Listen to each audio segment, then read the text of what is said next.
ኢየሱስ ክርስቶስ ጽኦመ ስም ለዘይጼውኦ ኢየሱስ ክርስቶስ ብስተ ሕይወት ለዘይበልኦ ኢየሱስ ክርስቶስ ጽዋ መድኃኒት ለዘይሰትዮ ከመ ይባርኩነ ይፈኖ አርዳኦ ለጸባኢነ ይጽብኦ ወልታሁ ነሲኦ። በስመ አብ ወወልድ ወመንፈስ ቅዱስ አሐዱ አምላክ አሜን። ስብሐት ለእግዚአብሔር በሰማያት ለዘአብጽሐነ እስከ ዛቲ ሰዓት። አባታችን አምላካችን ፈጣሪያችን በአባትነቱና በቸርነቱ ሁላችንንም ጠብቆ ለዚህች ቀን ያደረሰን የአባቶቻችን አምላክ ስሙ ይክበር ይመስገን። ስሙ ይክበር ይመስገን። አርመምነ ወኀደግናሁ ወንቤ ዘፈቀደ እግዚአብሔር ለይኩን።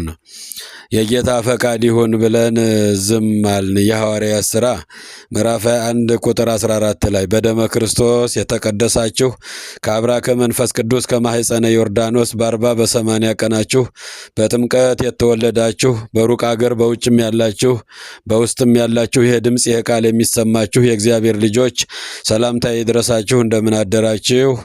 እንደምን ዋላችሁ? እንደምን ሰነበታችሁ? አባታችን ነውና እኛ ልጆቹን፣ እረኛችን ነውና እኛን በጎቹን፣ ስንወጣ ከፊት ከፊት እየቀደመ ስንተኛም እየቆመ ሳይሰለቸን የሚጠብቀን አምላክ በቸርነቱ ጠብቆ ለዚህች ቀን ያደረሰን የአባቶቻችን አምላክ ስሙ ይክበር ይመስገን። ስሙ ይክበር ይመስገን። ዛሬ የምንማረው ስለ ዝምታ ነው። አርመምነ ወኀደግናሁ ወንቤ ዘፈቀደ እግዚአብሔር ለይኩን። የጌታ ፈቃድ ይሁን ብለን ዝም አልን። የሐዋርያት ሥራ ምዕራፍ 1 ቁጥር 14 ላይ ይህን ቃል የተናገሩት አባቶቻችን ሐዋርያት ናቸው። የሐዋርያው ብርሃነ ዓለም ቅዱስ ጳውሎስ ብዙ መከራ በሚፈራረቅበት ጊዜ በነበረበት አካባቢ ሊያስሩት፣ ሊገርፉት፣ ሊያሰቃዩት በሚማከሩበት ጊዜ አባቶቻችን ሐዋርያት ከዚህ ፈቀቅ በል፣ ዘወር በል፣ አካባቢውን ልቀቅና ወደ ሌላ ቦታ ሂድ እያሉ ይመክሩት ነበረ። ቅዱስ ጳውሎስም እንዲህ ብሎ ይመልስላቸው ነበረ። እንደዚህ እያለቀሳችሁ ስለምን ልቤን በሐዘን ትሰብሩታላችሁ? እኔ ስለ ጌታዬ ስለ ኢየሱስ ክርስቶስ ስም ለመታሰር ብቻ አይደለም፣ ለመገረፍ ብቻም አይደለም፣ ለመሞት እንኳን ሳይቀር ዝግጁ ነኝ አላቸው። እየሰማችሁ ነው የእግዚአብሔር ልጆች ምእመናን።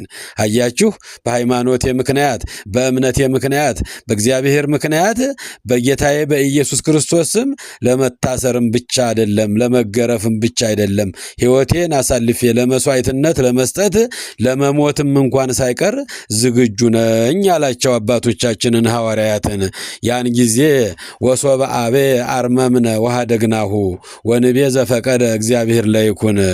የነገርነውንም አልሰማ ባለን ጊዜ አሉ የጌታ ፈቃድ ይሁን ብለን ዝም አልን።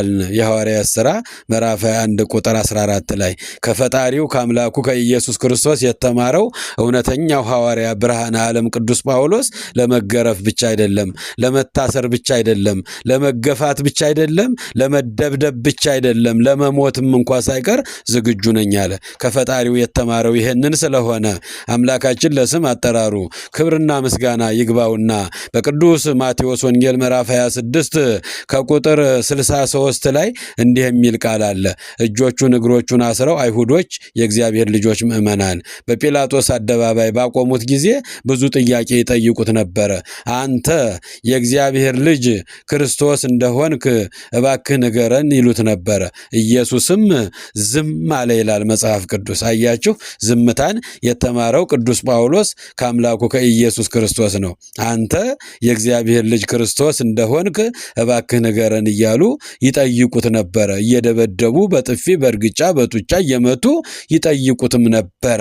ኢየሱስ ግን ዝም አለ። በሐሰተኞች መካከል ቆሞ እጁንና እግሩን አስሮ ሐሰተኞች ምስክሮች ሰፍረው ዙሪያውን ከበውት፣ ኢየሱስ ግን እውነቱን ለመናገር ዝም አላቸው ይላል። የእግዚአብሔር ልጆች በመከራ ጊዜ ዝምታ ወርቅ ነው። ዝም አይነቅዝም ይላሉ አባቶቻችን። እምታ ተናግሮ ይሄ ይሳርምሞ ከመናገር ይልቅ ዝምታ ይሻላል ይላሉ አባቶቻችን በአባባላቸው። ስለዚህ ቅዱስ ጳውሎስ እንዲህ እያደረጋችሁ እያለቀሳችሁ እኔን ልቤን ለምን በሐዘን ትሰብሩታላችሁ? እኔ ለጌታዬ ለኢየሱስ ክርስቶስ ለመታሰርና ለመገረፍ ብቻ አይደለም ለመሞትም ዝግጁ ነኝ አለ። እንግዲህ እግዚአብሔርን ስንፈልግ ዝምታን ወርቅ ልናረግ ይገባል። የእግዚአብሔር ልጆች አንደበታችንን ከክፉ ነገር መከልከል። ቅዱስ አባታችን ነቢየ እግዚአብሔር ዳዊት በመዝሙሩ እንደመከረን እንዳስተማረን ሕይወትን የሚፈቅድ በጎ ዘመንን ለማየት በሕይወት ለመኖር የሚፈቅድ እርሱ ማን ነው አለ። ክልአ ልሳነከ እምእኩይ፣ አንደበቱን ከክፉ ይከልክል፣ ከክፉ ነገር ይሽሽ። የእግዚአብሔር ልጆች ምእመናን ክልአ ልሳነከ እኩይ፣ አንደበትህን ከክፉ ነገር ከልክል። ተግሃስም እኩይ ወግበር ሰናዬ፣ ከክፉ ነገር ሽሽ መልካምንም አድርግ። ህስሳ ለሰላም ወዴግና፣ አዎ ሰላምን ፈልጋት ተከተላትም። እስማ ኢይንቲሁ ለእግዚአብሔር ኀበ ጻድቃኑ፣ የእግዚአብሔር ዓይኖች ዝም ብለው የእግዚአብሔርን ጸጋ የእግዚአብሔርን ማዳን በሚጠብቁ ሰዎች ነውና። ወእዝኑሂ ኀበ ስእለቶ፣ ጆሮዎቹም እነሱን ያደምጣሉ፣ ዓይኖቹም እነሱን ያያሉና።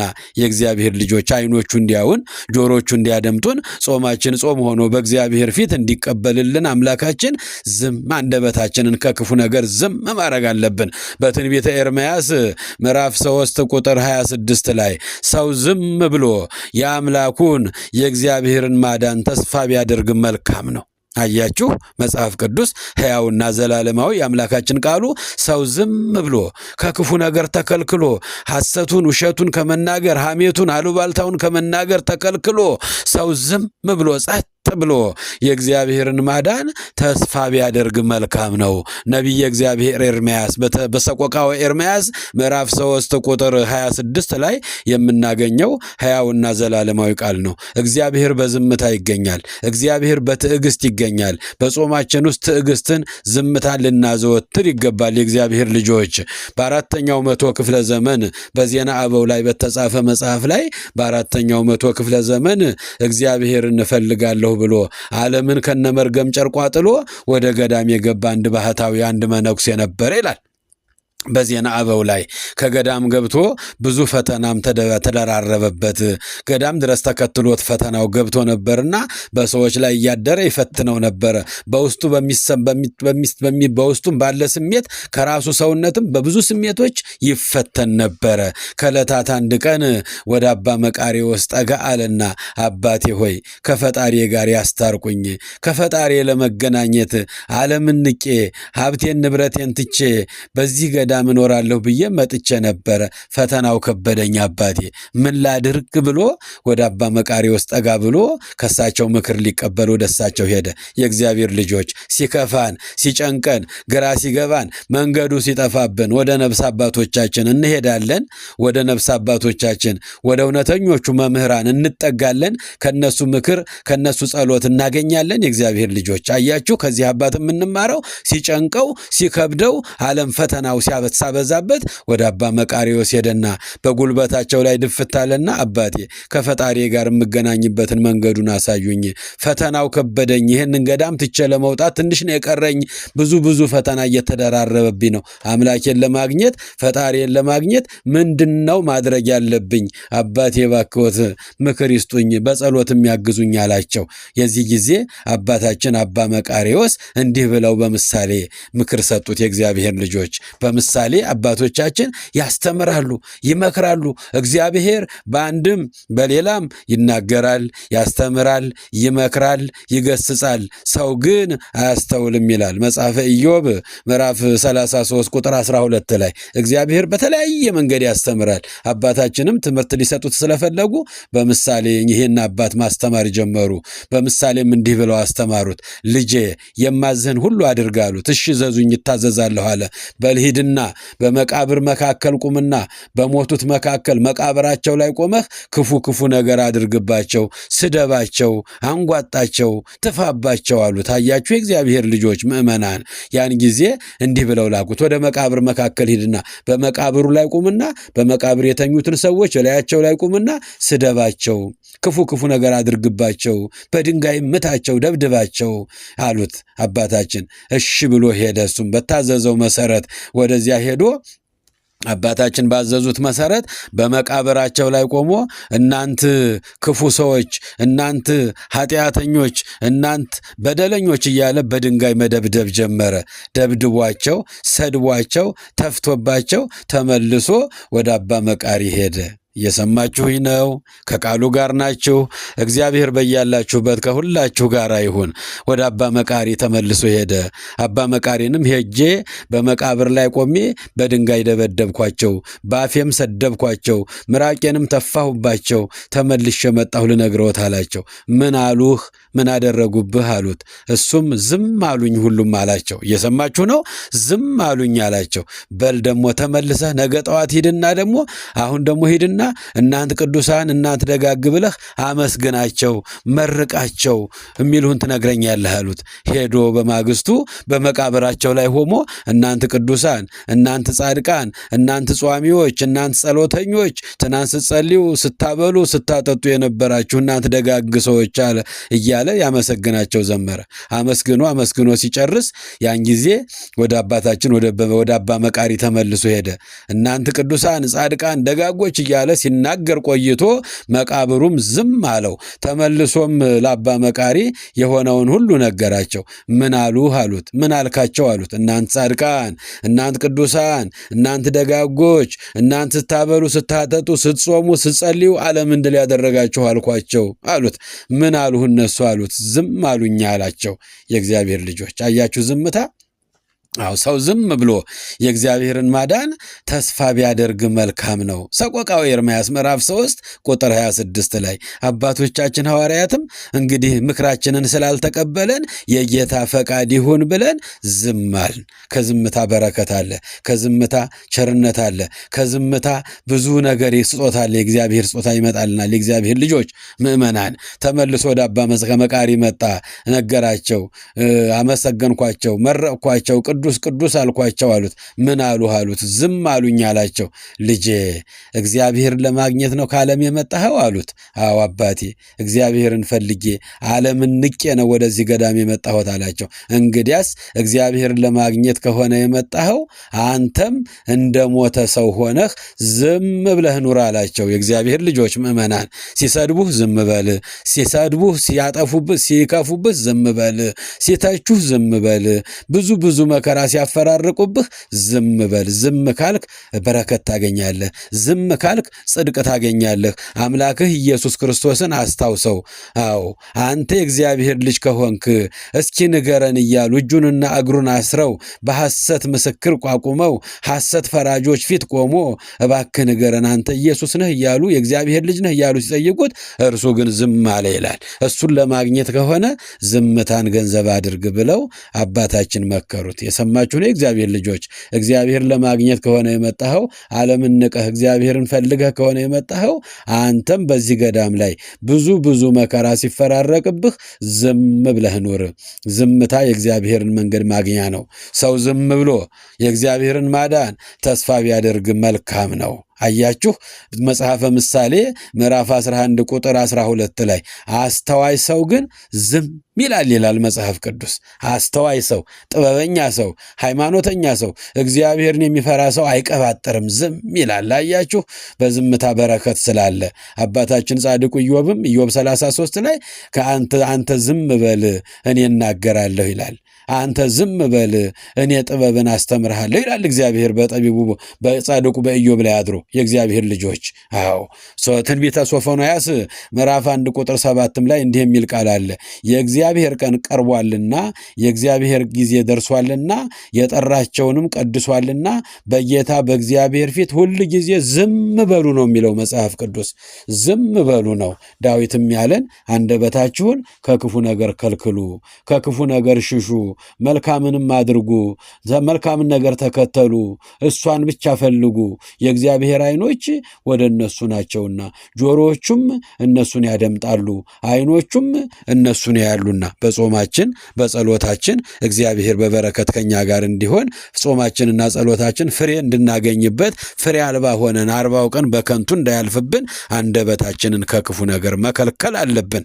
የእግዚአብሔር ልጆች ምእመናንና ምእመናት በሩቅም በቅርብም ያላችሁ የእግዚአብሔርን ድምፅ ስንሰማ የእግዚአብሔርን ምስጋና ባመሰግንበት አንደበታችን ክፉ ቃል እንዳንናገርበት አንደበታችንን ዝም ማለት አለብን። አስተዋይ ሰው ጥበበኛ ሰው ግን በፊቴ ዝም ይላል አለ። ምሳሌ 11 ቁጥር 12 ላይ የእግዚአብሔር ልጆች ለመናገር ጊዜ አለው፣ ዝም ለማለትም ጊዜ አለው። ጥበበኛው ሰሎሞን በመጽሐፈ መክብብ ምዕራፍ 3 ቁጥር 7 ላይ ለመናገር ጊዜ አለው፣ ዝም ለማለትም ጊዜ አለው። አሁን የዝምታ ጊዜ ነው። አሁን አንደበታችን ምስጋናና ምስጋና ብቻ ነው። ፖለቲካውን፣ የዓለሙን ጣጣ፣ ይህን ኮተቱን፣ ይህንን የማይረባውን ርካሹን ነገር ከአንደበታችን አውጥተን መጥፋት አለብን። ጸሎትና ጸሎት ብቻ፣ ምስጋናና ምስጋና ብቻ ነው መናገር ያለብን። የእግዚአብሔር ልጆች ምእመናት እንግዲህ በእውነቱ ይሄ የጾም ጊዜ ይሄ በረከት ማፈሻችን ጊዜ ስለሆነ ሰው ዝም ብሎ የእግዚአብሔርን ማዳን ተስፋ ቢያደርግ መልካም ነው አለ ነቢዩ ኤርምያስ። ሰው ዝም ብሎ የእግዚአብሔርን ማዳን ተስፋ ቢያደርግ መልካም ነው። አምላካችንም በከሳሾቹ ፊት ዝም አለ። ቅዱሳን አባቶቻችን ሐዋርያትም የጌታ ፈቃድ ይሁን ብለን ዝም አልናሉ። ዝምታ ትልቅ በረከት ያሰጣልና አንደበታችንን ከክፉ ነገር መከልከል አለብን። አሁን በጾማችን በጸሎታችን ጊዜ መቀላቀል የለብንም። ከአንድ ምንጭ መራራና ጣፋጭ ሊወጣ አይገባም። ሐዋርያው ቅዱስ ያዕቆብ በመልእክቱ ምዕራፍ 3ኛው ምዕራፍ ላይ ከአንድ ምንጭ መራራና ጣፋጭ ውሃ ሊወጣ ይችላልን? የእግዚአብሔር ልጆች ባመሰገንበት፣ ቅዱስ ባልነበት፣ ባስቀደስንበት፣ በዘመርንበት አንደበታችን መልሰን ስለ ፖለቲካ ስለ ዓለም የምናወራ ከሆነ አንደበታችን ይቆሻል ማለት ነው። በቆሸሽ አንደበት ደግሞ የሚጸለይ ጸሎት ቅድመ እግዚአብሔር አይደርስም ማለት ነው። ስለዚህ ሰው ዝም ብሎ የእግዚአብሔርን የማዳን ጊዜ ተስፋ ቢያደርግ መልካም ነው። እግዚአብሔር የፈቀደው ጊዜ እስከሚደርስ ድረስ ለነገሮች ሁሉ መልስ የሚሰጥበት እንቆቅልሾቻችን የሚፈቱበት የራሳቸው ጊዜና ወቅት ስላላቸው የእግዚአብሔር ልጆች ዝምታን ወርቅ እናድርግ። ዝምታን ወርቅ አድርገን እንኑር። በዝምታ እግዚአብሔር ይገኛል። በዝምታ በረከት ይገኛል። በዝምታ የእግዚአብሔር በረከት ይታፈስበታልና ሰው ዝም ብሎ የእግዚአብሔርን ማዳን ተስፋ ቢያደርግ መልካም ነው። የጌታ ፈቃድ ይሁን ብለን ዝም አልን። ነግረነው መክረነው አልሰማ ባለን ጊዜ የጌታ ፈቃድ ይሁን ብለን ዝም አል። አያችሁ፣ ልቤን በሐዘን ለምን ትሰብሩታላችሁ? እያለቀሳችሁ እንዲህ አይነት ምክር ለምን ትሰጡኛላችሁ? አለ ቅዱስ ጳውሎስ። ለመታሰርም ለመገረፍም ለመሞትም በፈጣሪ በኢየሱስ ክርስቶስ ፊት በእግዚአብሔር ፊት ለእግዚአብሔር በኢየሱስ ክርስቶስ ስም ይህን ሁሉ መከራ ለመቀበል ዝግጁ ነኝ አላቸው። እኛም በመከራ ጊዜ ዝም፣ በችግር ጊዜ ዝም ማንጎራጎር የለብንም። አዎ እግዚአብሔር የወደደውና የፈቀደው ሁሉ ስለሚሆን የእግዚአብሔርን ጊዜ መጠበቅ አለብን። ያስተማረን የመከረን የአባቶቻችን አምላክ ስሙ ይክበር ይመስገን። ኢየሱስ ክርስቶስ ጽኦመ ስም ለዘይጼውኦ ኢየሱስ ክርስቶስ ብስተ ሕይወት ለዘይበልኦ ኢየሱስ ክርስቶስ ጽዋ መድኃኒት ለዘይሰትዮ ከመ ይባርኩነ ይፈኖ አዳኦ ለጸባኢነ ይጽብኦ ወልታሁ ነሲኦ